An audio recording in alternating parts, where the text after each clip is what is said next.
Madam Clerk, please call the first speaker. Neha Goyal. Good evening. My name is Neha Goyal, and I am an FCPS parent of 2 children, a first grader and a second grader. I'm a software engineer and tech leader at the American Association for the Advancement of Science and currently serving on its AI governance task force. Today, I specifically want to address the usage of ChatGPT at FCPS. Using ChatGPT in educational context raises ethical concerns, such as the potential for bias and a lack of transparency and accountability in the algorithms that are the basis of their model, undermining academic integrity. Some academics are concerned that students can use tools such as ChatGPT to misrepresent their assignments, further raising concerns about plagiarism and creating a generation of tech users as opposed to leaders, creators, or inventors. Like any AI tool, ChatGPT can make errors due to contextual misunderstandings, AI hallucinations, and technical difficulties. Additionally, using ChatGPT could raise concerns around privacy of data. While registering for this meeting, the form read that speakers should not use personally identifiable information in connection with an individual student or school-based employee. However, ChatGPT can't be relied upon protecting private data and PII because it uses data that is input to inform their model and algorithms. It is important to ensure that LLM-based educational tools are designed to be accessible, inclusive, and effective for all learners. Moreover, the deployment of such tools in schools should be done in collaboration with FCPS families and stakeholders, placing guardrails, creating a robust training program for educators and students, using key performance indicators to measure its success in the educational system while ensuring privacy of students and teachers. For now, there are many challenges to overcome before ChatGPT should be integrated into our education system. Thank you. Hi, my name is Jessica Kim, and I am an FCPS parent. I wanted to implore this group to respond to the call from parents on more transparency on how Gen AI tools such as ChatGPT for Teachers is being rolled out and utilized across FCPS. I recognize that this is a very exciting time for our society, and Gen AI is a powerful tool that has the potential to change the way whole industries operate, including education. However, the key word here is potential. Major industries, even in tech, are still testing this technology to better understand its efficacy, optimal use cases, and impacts to the problems they are trying to solve. So while the excitement is understandable, making these tools accessible without transparency on usage guidelines, safeguards on data share, and how the outputs will impact the way our children learn are deeply concerning for me. In addition, the main point of these tools is to make the what more easily attainable. But I would argue that our children are still learning the how and the why, and they do not need shortcuts to get to the answer. OpenAI, Google, and other tech companies have a motivation to roll this technology out as broadly as possible to as many people as possible to gather the data that they need. So while partnerships and no-cost options sound great, there is always a cost and value they are trying to recoup through these efforts. As one of the largest school systems in the nation, we are certainly a very attractive target for these companies. I am asking the board to reconsider the fast release of ChatGPT for Teachers and other Gen AI tools in the classroom, and instead consider what problem we are trying to help teachers solve. We need to clearly define the governance controls that we need to have in place, and we need more grounded research and data to show that having these tools accessible is solving for the needs of our students. Thank you. So a functional board will work to get to yes. I'm concerned that more and more of this board's votes are being passed by failures at a tie, by 7-5 or 8-4.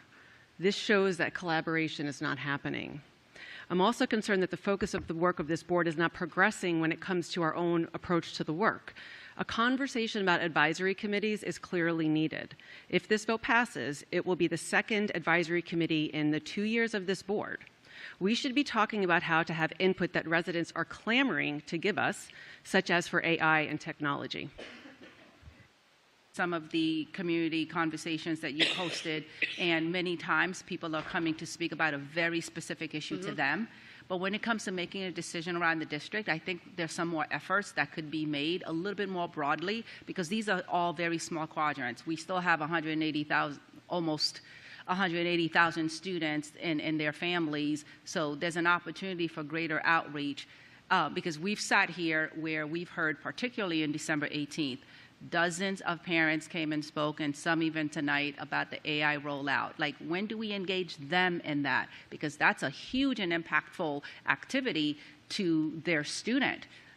I'm trying to understand, like, when do we create that delineation? Like, well, we're going to handle this here, FCPS will make you aware, or we are going to make you aware and ask for your feedback about our activities. I just want to see behind the curtain a little bit in terms of how you determine which route. So with the AI, we actually had an event, a public event in November, Meeting the Moment, where we invited the entire community to come in and hear from both myself, Mr. Sethi, several of our partners from Google and Play Lab. And we're going to have another event coming up when we have our Play Lab, I think it's our national competition. And so we, sent out communications regarding that topic. And as we, become, so on that topic, we've already initiated a conversation. We're going to be talking about that in the parent quad group as well. So those are kind of pieces around AI. I don't, boundaries have really consumed, I think, a lot of time in the last 18 months. Absolutely. I recognize that. You're absolutely right. There's been a huge effort with the boundaries and, multiple meetings a week. I recognize that. But I just want to kind of put in your ear when we are rolling out to be thinking about what is awareness, where we're just letting people know, which are those 2 AI events that you've talked about, and what is the opportunity to actually pull people in and get their feedback. Similarly with calendar, we've heard it from people here. It's like we just are rolling out calendar year in, year out, and there's no space for them to be able to say, hey, we are not asking for their feedback on that in a way that is going to be structured and comprehensive. Yes, we'll have people come come to the meeting, they'll email us, and they have been more and more. I just want to be more thoughtful about that. All right, thank you, Madam Chair, and I'm going to have some staff support this as well.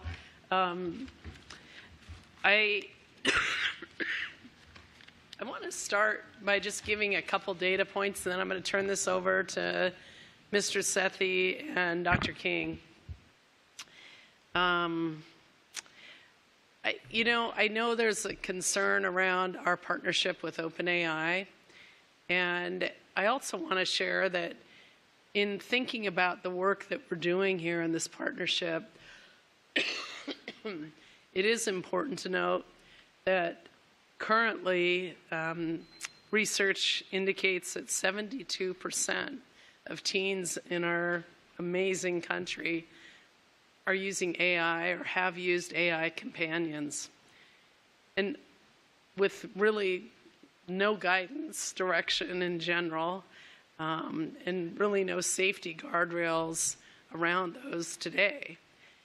A third of those students who have used an AI companion actually find it more satisfying than their human conversations and relationships, which I find very concerning. And perhaps the most concerning is that a quarter of those who've used AI companions have shared private information with those AI companions. And so when I think about that data, and I shared that with our SBITs and our T-SPECs as we are developing training for the adults only, the adults in our school division. We as adults have to better understand AI to make sure we provide clear direction and guidance to our children. And most adults who are educators or operational staff right now in the school division did not have AI as part of their educational preparation. So it's critical that we partner with a professional group that can provide the training, the awareness, the wherewithal for our staff to understand these tools so that we here in Fairfax County Public Schools can shape this conversation and not be shaped by the tools. So I am, and you can do that. We must do that, actually, and we must continue to do it in a measured and thoughtful way. And we're going to be very measured in our approach and disciplined in our approach. And we're going to continue moving forward on this topic because our children need us to know more about it to provide thoughtful guidance. So recently, actually, we did this training, and Dr. King, Mr. Sethi, Dr. Presidio, Dr. Riley were on a panel. I'm going to just take one more drink and then I'm going to step aside. I want to say that it's important that we're intentional about this topic, and it's obvious why Mr. Sethi and Dr. Presidio would be involved in this, right? Academics and IT. I want you to know that it's just as essential that Dr. King's involved, because equity and access for our young people in every school, not just schools where the adults are excited about learning about this, but we have to make this an every school proposition. And so I've been very proud of the team for their collaborative approach, and I'm going to turn it over to them this evening. Thank you, Dr. Reed, and good evening, morning almost, Board. We are here today to share updates on our AI implementation work at FCPS, and I want to say that I'm really, really excited about this work and the opportunities for open access for our students when it comes to the integration of AI. And yes, we know that we're talking about the adults right now, but our students are already using AI, so it's important for our adults to be trained and so that we can support our students when we're ready to go that route.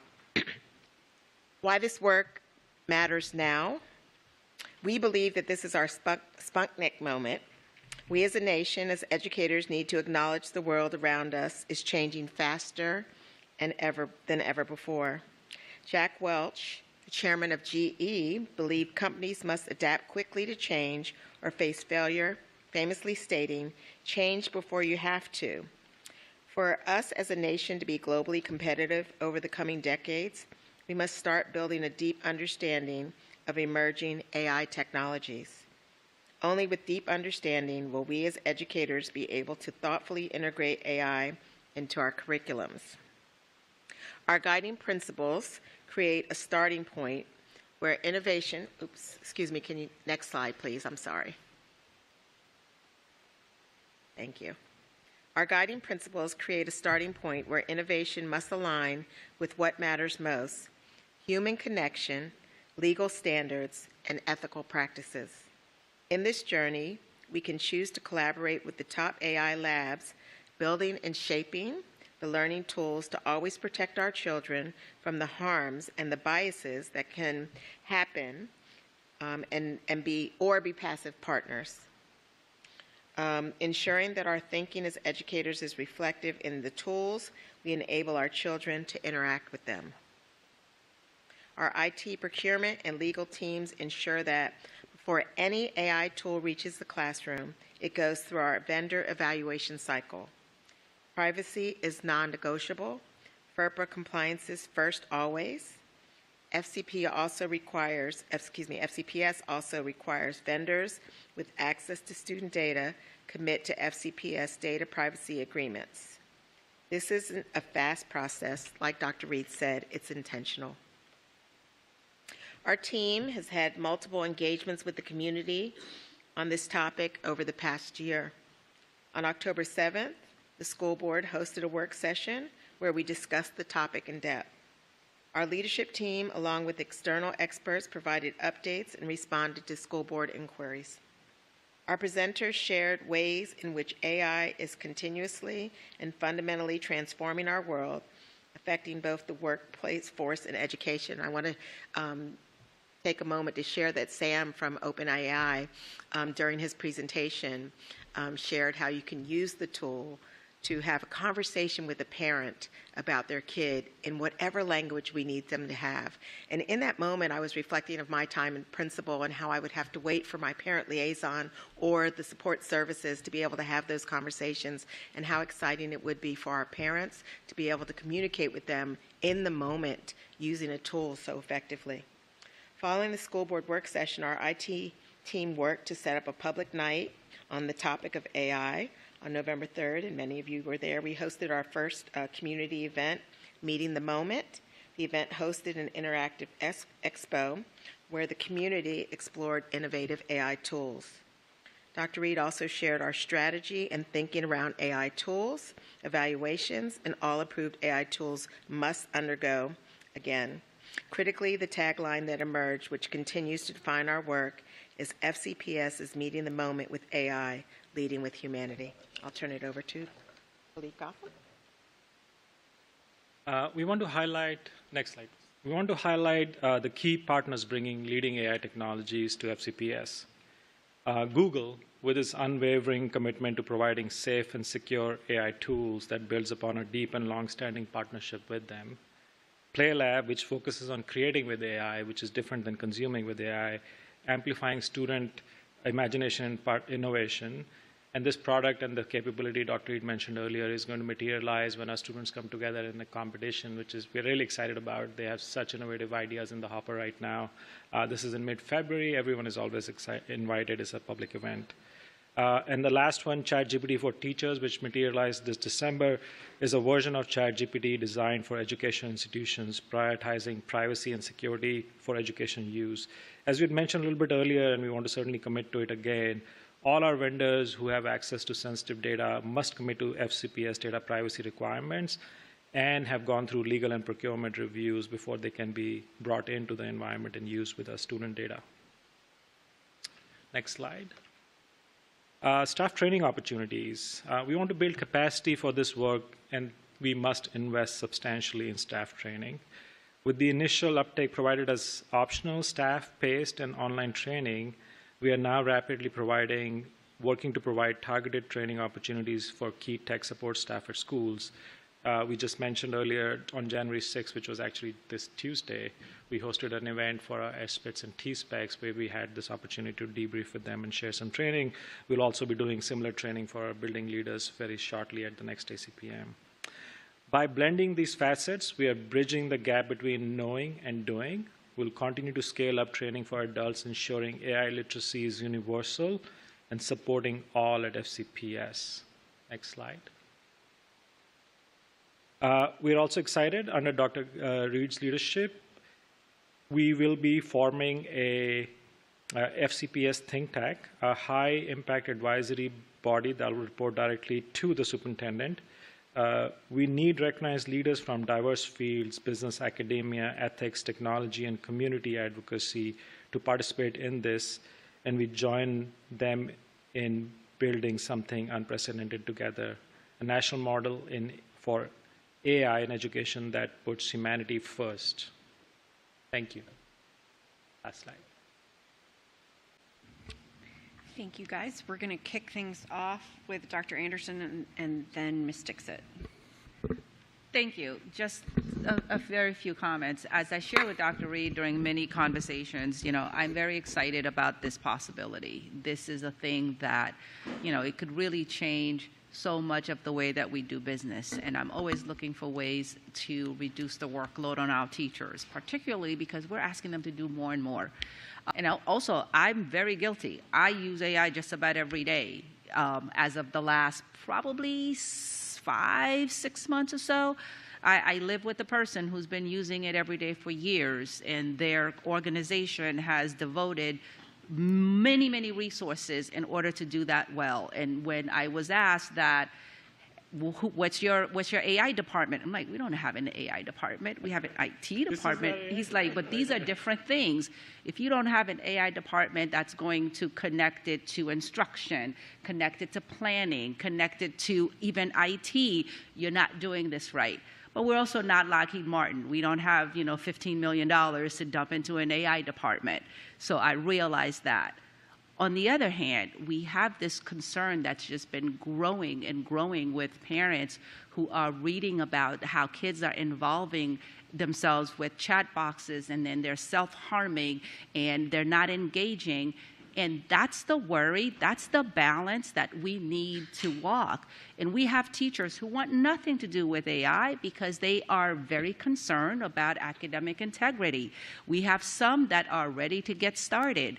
But what we need to be in this moment, I think, in order to bring everyone along with us, is to have way more clarity with our parents. We are saying that we're going to be measured and thoughtful. Nobody knows what that means. What they are hearing right now, which I can't necessarily counter, is that teachers are going to use AI and it's going to trickle somehow to my kids, and I don't know what that is.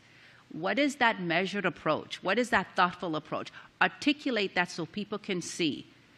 And of course, you have the added measure of people being very concerned, the parts of the public, and they've been here since December, were very concerned about the groups that we are partnering with, and perhaps the lack of structure, the lack of guardrails.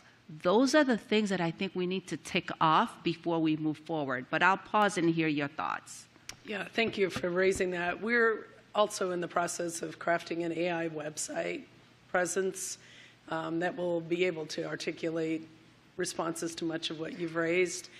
And I think once we're able to, I'll let Gautam talk a little bit about that for just. Yeah, so a couple of things in terms of the AI website, right? We recognize that our parents need probably as much support.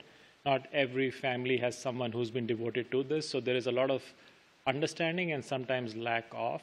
And our goal is to be able to create a parent community place where parents can come in and get online courses and possibly engage with the family engagement groups and learning about AI in general.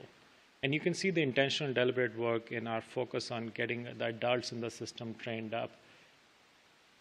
The rollout of AI in almost any organization, as you recognize with your personal experiences, is somewhat of a jagged experience. There are people who use it jagged in terms of it's not straight and smooth. There are those who use it and get the acceleration, and they can start moving much faster with the work they have. And there are those who are waiting to kind of learn about it and then apply to it. Our goal is to try and smoothen that experience without demanding lots of hours of our staff to come in and sit in on training, right? A corporate can certainly do that, but our restrictions in terms of what we can put in forward in front of our staff is limited by the time that's available. So it's a balancing act between how can we introduce them to this technology and not necessarily demand the usage across the board. I understand that, but I think this is a space where the tail is wagging the dog a little bit. We've gone out of the gate without that communication that we just spent several hours talking about. This is a piece where I don't think we've been as intentional about the parent engagement. Awareness, yes. Engagement and feedback, I don't think we have gotten there.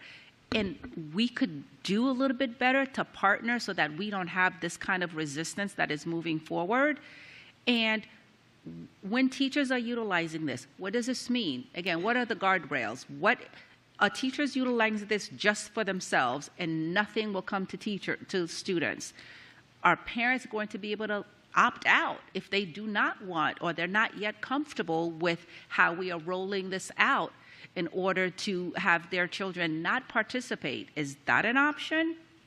So first and foremost, I think we have had several community communications around the topic of AI. We had our Meeting the Moment community event. I've sent a note out about our OpenAI partnership to families in the school division. And right now, our rollout is limited to only the adults in the school division, period. As we continue to develop that work with the adults, we'll be providing more communication well before there'll be any student instruction that would be connected in any way to what the adults are doing. And So I think a lot of the questions you're asking will be determined prior to those decisions around the type of rollout. If I were a parent right now, well, I am a parent, but I mean, if I was a parent of a high school student or a middle school student right now, I'd be far more concerned about what I don't know that my student is doing with AI, because I think even our staff was surprised to realize that 72%, based on research, of teenagers in the United States right now have already either experimented or are using an AI companion. So, you know, without guidance from educators or direction, and maybe without even the knowledge of their parent. So I think that it's very important that we contemplate how to really understand these tools as educators, and make sure that we're being thoughtful with our families and our young people to keep them safe. I will also say that we're hearing from parents regularly that want instruction now, right? That are feeling like, in some ways, we're spending a lot of time trying to decide how to talk with students about AI because it might be dangerous when they're already using it. And our kids are saying, you know, Dr. Reed, they can show me 10 different ways, right? They're using AI to create study sheets. They're using AI to do role model, and, you know, you guys you know what they're using it for. And so we're still trying to talk about how to talk about it to them. And so I really think that we're going to have to sort of move off the sidelines and back into the game here in terms of shaping our future. And I certainly I appreciate the feedback on the communication, and prior to any move towards students guaranteed, we're going to be doing a lot more. No, I appreciate that. And two things can be true at the same time, because I'm kind of there and our community is there. But I also want to make sure we're not conflating communication with engagement. When we're sending things out one way, there's really no structured space for that feedback to be received. And giving you lots of food for thought. But again, as we are rolling this out, because yes, we have got to get started because this has been moving along. We have to decide how FCPS will be engaging. But we need to also be very clear with our community, what is it that teachers are going to do and what is going to be that impact to your child? And do you have a voice to say, yes, I want my child to engage, and no, I do not want my child to engage? I think that will reduce a lot of angst. Yes, ma'am. Thank you, Dr. Anderson. Ms. Dixit. Thank you for the presentation. I don't know what the angst about. The whole world is using AI, especially in more the developed countries. In fact, China, many of my colleagues who went to China for the conference, they came and mentioned that China is way ahead of us. Many steps ahead. So are we going to be fearful and just stay back, or are we going to take the leap and go forward and be the leader like the Fairfax County is?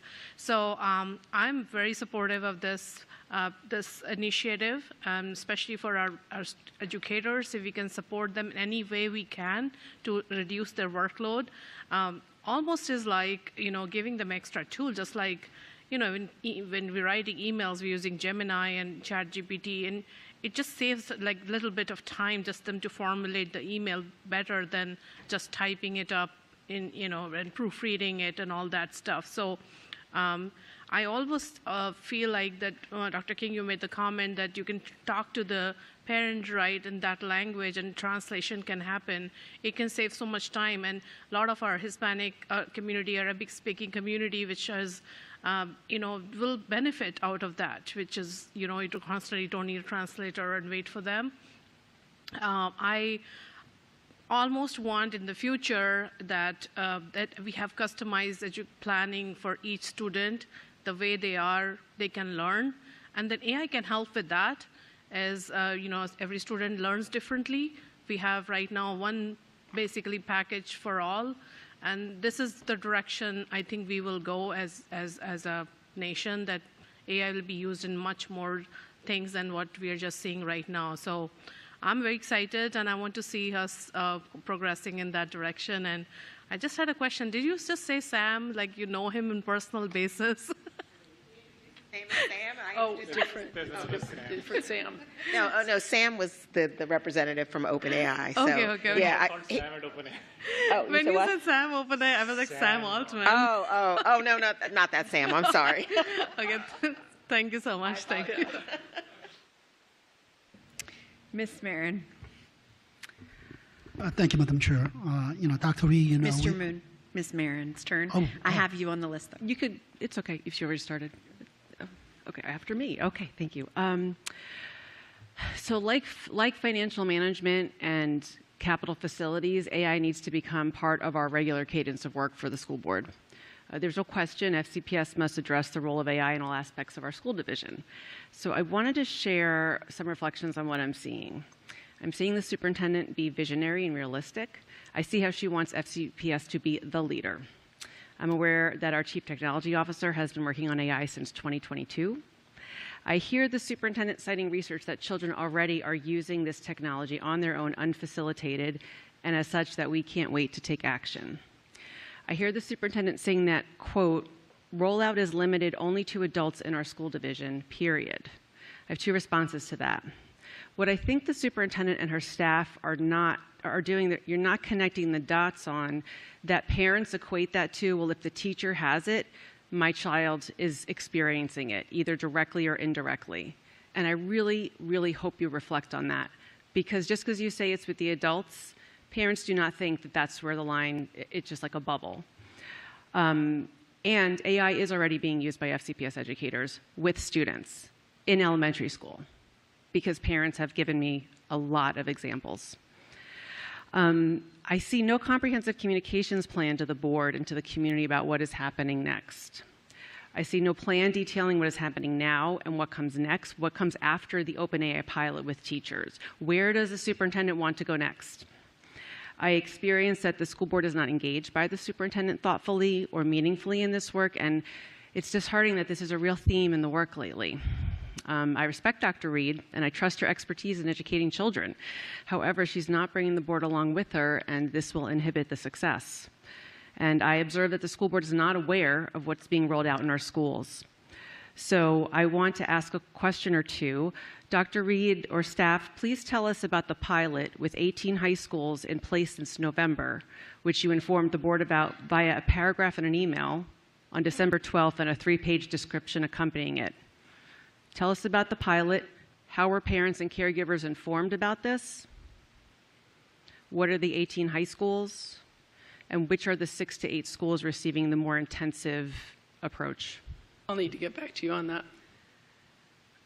Well, it's right here. I don't understand how, is it true that there are programs in place? November, it says key action, introduced Magic School as a teacher tool to early adopters at 18 high schools. That's a plan. We're working on that right now. So I'll have to get back to you with more details. Okay, but it is in the past tense. Mm-hmm. So I assumed, but again, this is the danger in only communicating stuff to the board in email. I've heard from several constituents about an AI curriculum being built for elementary age kids, particularly at Oakton Elementary School. Can you please confirm if this is the case and share more about it with the board? We certainly can. So this reminds me of when the division undertook a big effort a few years ago to cull through social studies lessons and such to be sure that it wasn't including old, and I just want to close with saying someone needs to review what's being created. When I hear things like, AI helped me create this new form and this new tool, well, it created a big problem. Where's the quality control? Where's the goal for rigor? And I'll take a go back, please. Mr. McElveen. Thank you so much. A couple questions. So Gautam referred to the think tank. Can you expound on that? Yes, sir, I can. I'm pulling together a couple of industry leads. We already have several folks to really be thought leaders and thought partners with me on the direction of AI. We're also, as you know, workforce development is a key tenet right now, both in the county as well as in the Commonwealth and honestly across the nation. So one of the things we want to make sure is that we've got tight partnerships with industry leaders on this topic. So I'll be, I think I have 3 or 4 folks already, and we'll be adding names to that so that hopefully we're good to go by the end of February. Great. Look forward to hearing about that. I would say that a think tank should not only be comprised of industry folks, but it should be comprised of skeptics, academics, other folks that can bring a critical eye to this. I don't think any of us, nor our community, just wants industry focus on this, because that's Right. going to lead us down a pretty bad path. So I'll be eager to hear more about the think tank. Just to be clear, we aren't hiring anyone. This is all external expertise that's... Oh, we have no budget to hire anyone. Thank you. Yes. That is typically what an in-house think tank entails, so it's good to know that's not the case. To Melanie's point, I think there are a lot of things circulating out there that we're out in the community hearing about, Sure. and we don't know how to respond. So there's this magic school thing. I heard about Teachers for Tomorrow piloting something AI-focused that's different from the other things we're doing. So I think it'd be very helpful if we could get a comprehensive list of all the apps, all the programs, everything in the schools, because I've been caught flat-footed just saying, oh, we're doing 2 things. We're doing Gemini and we're doing OpenAI, and, Right. and that's clearly not the case. So. Well, I think we also have to think about there's a difference between AI as a topic and the ChatGPT partnership training that we're doing for educators in the school division. And some of the concerns that have been raised around the ChatGPT partnership with OpenAI. That's different than we've, of course, had staff in the academic office, instructional office, have been working on AI for several years, just as Gotham's been working on it. So there are a variety of types of lessons and ideas that people have. I think as we get the AI policy in front of our governance committee and are able to sort of codify some of those guardrails, I think that'll be really helpful because there's such a deep curiosity, right? Educators are curious by nature and are lifelong learners. So I'm excited that our staff are interested in new ideas. We probably didn't spend as much time on the pilot proof scale slide, which was part of the academic matters. But we're not going to roll anything out at scale till we've really tried it in small areas. So we'll try to get you a better grid or a better chart of current ideas. Thanks. And I think just along those lines, and I think this also gets to what Melanie was talking about, is that we really need a retreat focused on this as a board. This is a critical topic. We need to take time out of our schedule to have focus time, not at 11:40 p.m. After lots of things. I think any time we're happy to provide content for such an event. Great. Well, I'd be grateful to board leadership if they could find time. Thanks. Mr. Moon. Thank you, Madam Chair. Thank you for bearing with my impatience. There were many M's.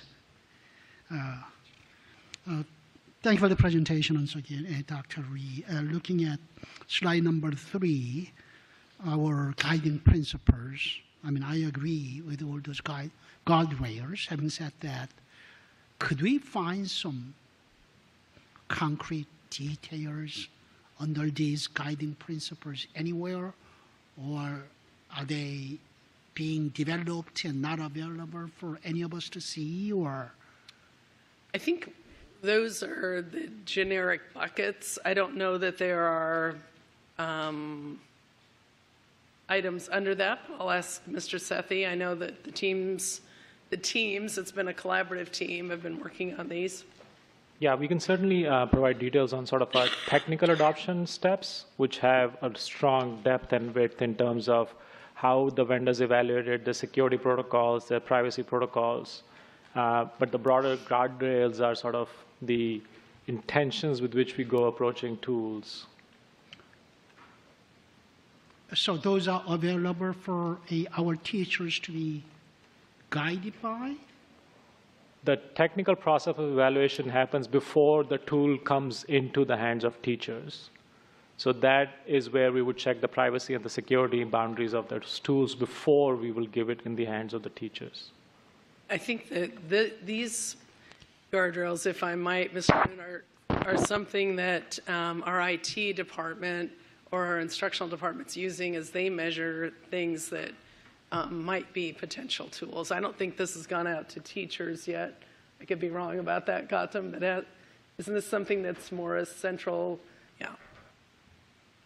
So are you asking about developing something? I'm asking developments of a more specific guidelines under these guardrails, so that I think they will give a more comfort once parents and community see that when we say humans are in control, ethical and responsible, and we're going to be very intentional in adopting this. What do they mean? What are they actually doing? What are we actually doing? I want to know. Yes, sir. We'll craft a more detailed list. Okay. I mean, and also what Mrs. Dixie said earlier, I completely agree with her. There are a lot of countries out there who are far ahead of her. I mean, she mentioned about China being many steps ahead of us. You know, Korean government, Korea is, from the national level, they are strengthening. They are planning on to strengthen AI for all students, not just as an elective courses for a few students who may be more interested in STEM courses, but for everybody. That's where country of Korea is going. And we can talk about this, but talking about this is one thing, but actually doing it, which I consider to be more important. You know, I have two sons. They are older than our K-12, students. You know, one in private sector, in technology, and the other in government. They use AI all the time. That's part of their job. When we talk about we are preparing our students for tomorrow, future. That is not even future. That is right now. Thank you. Yes, sir. Mr. Dunn. So I'll say the same thing overseas. I'll say the same thing here that I said overseas. Children have died from use of AI. Let's just be really, really clear about that. Children have died. And it's all great and shiny and new and exciting until a child dies because it engages in hallucinations and some kind of deep relationship, deep bonding experience with AI. You can look at any headline in any major newspaper in this country in the last 6 months, and there's ample evidence of that, right? It's anecdotal. It hasn't been studied enough because this is so new. But this is a dangerous technology, and we should not take our eye off that ball. We expanded computers in classrooms, and it had detrimental effects on the mental health of our kids. It decreased use of handwriting and knowledge. It decreased attention. There are serious drawbacks to technology. So I just want to remember that, humans learn best from other humans. And social and cognitive development is dependent on reading books, and memory is dependent on learning handwriting and taking notes. And AI cannot be allowed to be a replacement for human interaction and the incredible experience of having a great teacher, right? And great staff, counselors, and principals, etc. So I don't have specific questions, but I would just question whether China is really ahead. I didn't see that evidence. I saw great marketing, but I didn't see evidence. And I think there's a lot of study that needs to be done before we unleash this in our classrooms and imperil the mental health and the safety of our children. Mr. Frisch. Thank you. I'm not going to pretend that the general conversation around AI is not frightening, because I think for the most part, what we hear about AI is that it's what kids use to cheat, and it's what's going to eliminate the jobs of every adult. And there's elements of truth to both of those things. Some kids use AI to cheat, and some adults' jobs are going to be replaced by AI. In much the same way that entire industries were replaced during the Industrial Revolution or the mechanization of farming equipment from the 50s to the 70s.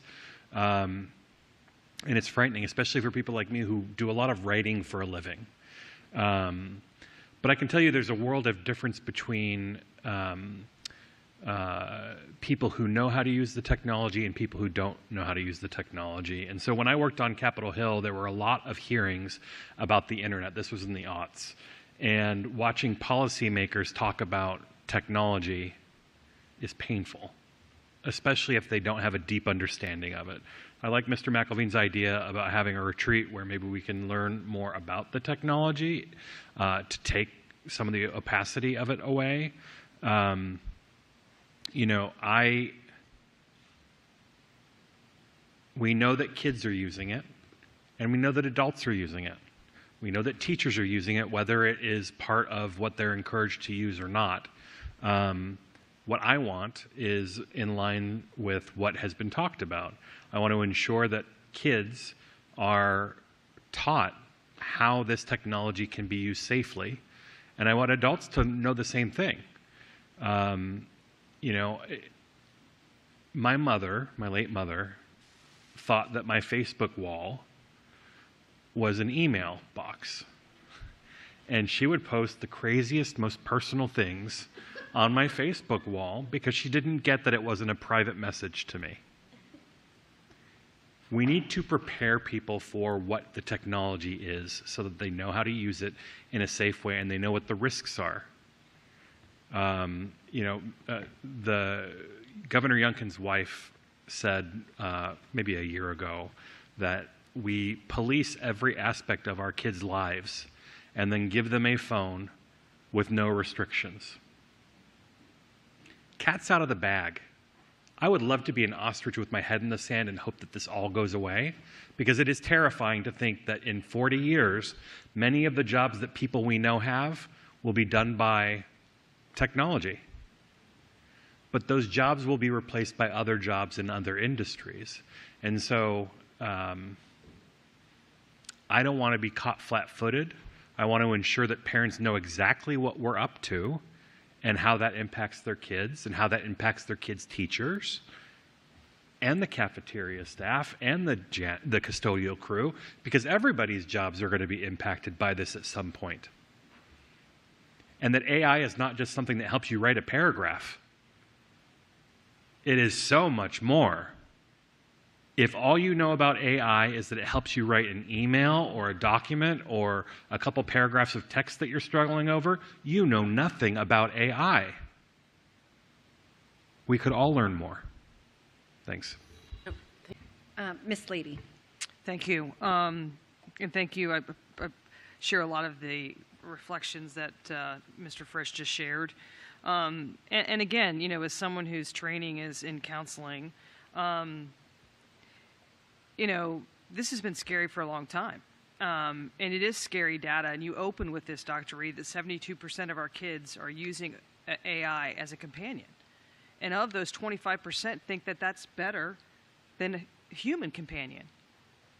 And I said all the time when I gave presentations to parents, no matter what the presentation was, I always held up a cell phone. I said, if you give your child one of these or a computer and you let them charge it in their room, you let them go anywhere in the world without your supervision. Exactly what Governor Youngkin's wife said. I said it over and over and over again. And I love that there's now a wait till 8th grade, wait till 8. I think it needs to be wait till 9, wait till 10th, right? When it comes to social media and all these things. But let's get back to this, what our discussion point is at hand. What our teachers are doing is leveraging technology to improve instruction. It's the intersectionality of inclusion, UDL, Lighthouse Schools work. I'm fortunate. I have a wife who is an SBIT, and I learn every day new and exciting things, the ways teachers in her building are using this technology. And I will probably not articulate this accurately, but there was a situation where a teacher was trying to reach a nonverbal student, and there was a technology, because we use technologies as part of instruction, because it's also with assistive technology and whatnot, but she ended up learning how to write a program that then also had to be transferred from, I don't know, HTML to some other kind of program that ultimately allowed the kid to interface with technology to address what the objective was. It had something to do with language arts. And again, my apologies if you're watching that I didn't get that accurately, but the point is I get so excited. So the next thing I do know, and I'll get to this point, to colleagues ask to see this in action, to better understand how we are not replacing teachers. Okay, we cannot do great educational work without fantastic teachers who deliver the curriculum. However, we can diversify instruction. We can differentiate. We can have kids doing things that addresses how they learn and how they demonstrate knowledge in myriad ways. So I do know that with Lighthouse Schools and some of these other programs, there's upcoming presentations where they're going to be showcasing and sharing with one another. I'm asking, is there a way that school board members could be perhaps invited to see some of those, if you could think about that, because like I said, I get stories firsthand that just get me excited. But that would, I think, be helpful. The last thing I'll share is that one of my very best friends, who's a math teacher, we were going to a hockey game and brought this up to my wife. What do you think of this open AI stuff? Like, I'm all against it. We don't need this. You know, we're good teachers. And I listened to a 30-minute conversation on the way down to Capital One Arena, and at the end of it, she said, I had no idea. I had no idea. It's never been explained to me that way. So I guess what I'm hoping is that we can get in spaces where it can be demonstrated for us, because I believe we're absolutely going in the right direction, and I'm excited by the work. Thank you. Thank you. At our next meeting, January 20th, we did state that at our previous meeting just this week. Dr. Reed, are you providing samples to us, or are there any materials for us to read prior? I know you've mentioned an article called Talk, Trust, and Trade-Offs. I'd love to hear that, but what are you planning to send us before that January 20th governance meeting? I think we have the draft policy that's been queued up. Is that correct? Yeah, we'll have the draft policy teed up. I think it would be nice to have some sort of facilitation guide to really help us come up to speed with what you're thinking, and not just giving us a document saying, what do you think? Because some of us have said, yeah, we don't know what we don't know. And what are the questions we should consider? Some of the questions I've been considering are, how does FCPS enter into business partnerships and the role of authority of the board for AI or for anything? What lessons from other approaches to building a school system can we learn from, like the literacy rollout?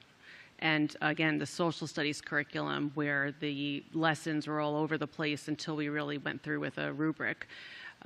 Data privacy, what controls teachers have to change settings? Those are just some questions.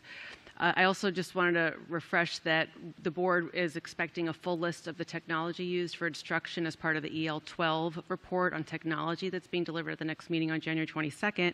And I expect this will include the list requested by the board at the October 7th work session that initiated that request, plus any additional that have been added through the AI work since then. Back to the conversation about advisory committees with my colleagues, I just shared a link. The Montgomery County Council of PTAs has a technology committee, of parents that is looking to do things, and so these are great resources to share with our parents and residents who advocate. And just in general, I'd really like to see less of a passive approach with the board on this, and present to us, Dr. Reed, what you think we should know. What should we be thinking about? What should we be learning about? How do we understand what you want to do, what you may want us to fund, and how can we be your champions alongside you? I will leave it at that. Thank you, Dr. Reed. Yep, you bet.